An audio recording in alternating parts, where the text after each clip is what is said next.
Welcome everyone. Today we are filming our first podcast, the BEE Chamber podcast, our first episode, and we are super excited to be here.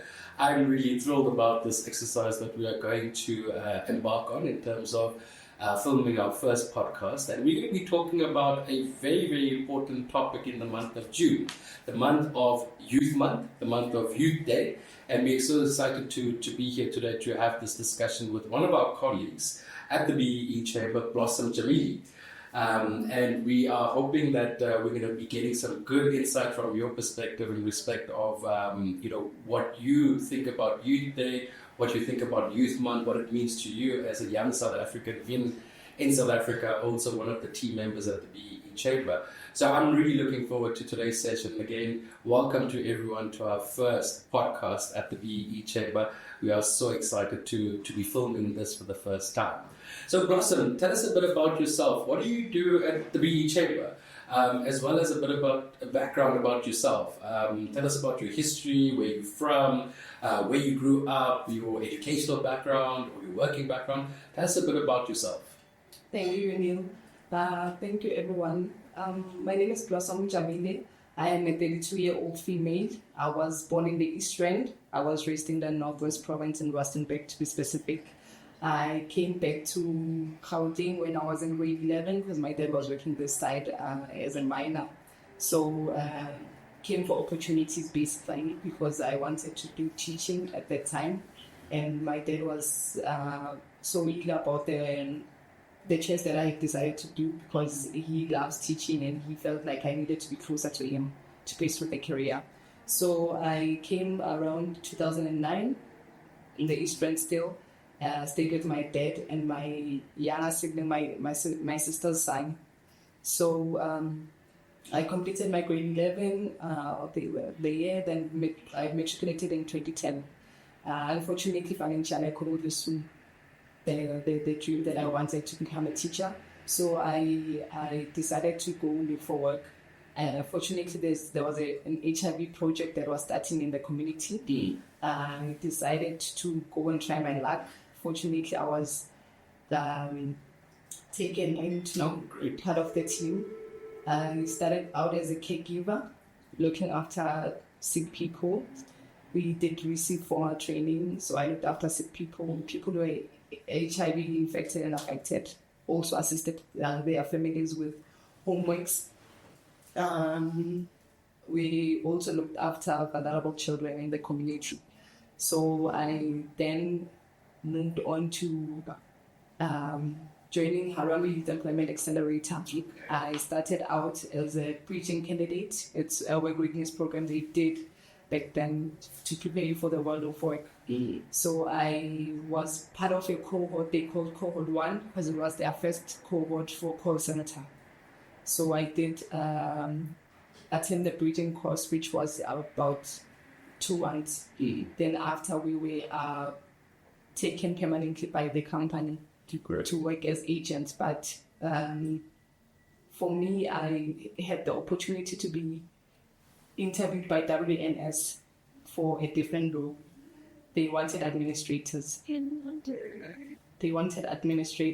So I went for interviews, and luckily I was also selected from the top 5 of individuals who were interviewed. Right. Yes. No, awesome. I mean, it sounds like you've got quite a history in terms of the employment space as well as also the caregiving space, and that's really exciting to hear. And what about your current role now at the BEE Chamber? What are you currently doing here at the Chamber? I'm part of the YES desk in the BEE Chamber. We deal with the YES programs, so I feel like changing lives is a calling for me because wherever I go, it's always about changing people's lives, making a difference, and saving lives as well. So I'm a monitoring and evaluation administrator. I deal more with the data of the candidates that we have on our YES programs. Monitor their modules on what they do online, their work readiness modules. I also prepare the stats for the companies that we work with and show them the progress that their candidates are up to. Mm. No, great. I mean, that sounds really exciting. I mean, again, you mentioned something that you always try to have impact on people's lives. You're trying to change lives. You're trying to have something that, or be a part of something that is going to, make a difference in a person's life. And that's what we all about at the BE Chamber, trying to make sure that when we, support our members with certain advice, tools, guidance, that it's going to be sustainable. It's going to be sustainable for the beneficiaries that are going to benefit out of those initiatives. So putting it back to the topic of Youth Month and Youth Day, tell us briefly what it means to you. As in, South Africa is quite rich in history in terms of where we come from to where we are today. In the month of June, we are celebrating this month of Youth Month, and also on June 16th is Youth Day. So what does it mean to you as a person, as a young person in South Africa? What does it mean to you? Well, for me, it's firstly, I would like to say thank you to the people who assisted us in being here and getting the opportunities that we have at the moment as a South African youth. And we acknowledge the struggles that they went through for us to have this type of South Africa that we have today. But at the same time, we as the youth, I believe, need to not neglect what the efforts that they did in the past. In the process, we just need to pull our focus together and make sure that we continue the journey. Like our slogan says, it's diversity and inclusion. It means let us not dwell that much in the history of how we were separated, but more focus on how now the diversity we have and how do we embrace it and put it together as one and make it work for each and every one of us. Yeah, definitely. I think I like that concept that you've shared now. We come from a past that obviously has a lot of struggle, a lot of segregation, a lot of issues that we faced as individuals and different race individuals. And now we're moving into sort of a realm that we want to create diversity and inclusion across the board, whether it's in your professional workspace or even in your personal space. You're always looking to see how best can we, create this environment of diversity and inclusion. And we all know that South Africa, across the globe is one of the most diverse countries in the world. I think that if you compare us to other countries, you see so many different people in terms of their different racial backgrounds, and that's quite exciting and that's quite interesting to see in South Africa. So, Youth Month is one of those significant months for us as a country, again, based on our history. And then you've also got, the concept of BEE legislation that is also then, part of this month to some degree. We've got concepts, as you working in this space, the concepts such as the Youth Employment Service Initiative. How do you think about, or what do you think about the Youth Employment Service Initiative in terms of what it's done in South Africa right now? How important is it to have such programs for South Africa? What do you think about that? I think it's a very amazing initiative. I love it. The strategies and the methods that they use to integrate the youth into the workplace. I love the fact that they're not saying this is a learnership or we want to test if you're knowledgeable enough. They're just saying, you know what, you've been at home, come through, you want to see what you can do in the workplace, and we give you a title in the process. Being unemployed as a youth is very devastating, especially in the Black community, where there's black tax and you find that you're the only breadwinner. So it brings some sort of courage in the process for a lot of individuals that I've worked with, that I'm still working with some. And in terms of psychologically, it also assists them to bounce back, if I can use the term, where we interact with a lot of graduates who've stayed at home for a long time, and their egos and pride have somehow been negatively impacted. So this initiative is very assertive, if I may say so. It helps our youth get their dignity back. Yes. No, great. I think that's also really important. And you mentioned something across the lines of that mental state. And when you apply for jobs, and I'm just thinking about this, currently youth. I'm assuming that those graduates have just completed maybe their qualifications or their studies and they now starting to look for a job. When you send those applications out and every time you get a no response or a rejection, that puts a lot of pressure on you as an individual to make you start thinking, shoot, will I ever get this opportunity? Will I ever get this chance to be a part of, some sort of working area or working environment? Excuse me. And that's why the Youth Employment Service Initiative was introduced. To give those young people that do not have qualifications or do have qualifications, at least just this 1 year experience to just be a part of the working environment. So on that note, do you believe that it's had a bigger impact on South Africa? Do you believe that it's made a difference in young people's life, the Youth Employment Service Initiative? It has, including myself. I was part of the Yes Youth program, which ended this month actually. Okay. So fortunately, I was permanently absorbed by the BE Chamber. Awesome. They have faith in my work. I think also very grateful for that. And it's not always as easy as it sounds. Like you go work into a company and work and you get absorbed. It takes your performance, assertiveness, your work ethic, and also respect in the process. I think what people don't, I think what things that people ignore in the workplace are the small things that you have control over, like time management. This is excluding your qualifications or your what you bring to the company, but what you bring as an individual first counts. Your behaviors. Yes, so I was fortunate enough to be absorbed as well. And the Yes initiative also has a psychologist available for the youth. If you're struggling with something, personally, maybe there's some sort of addiction that you experience or going through. They do assist. So now you're touching on something that I'm also very interested in sharing in respect of when you discuss things with new job seekers or youth, the concept of soft skills, within the working environment is really important versus also your technical skills.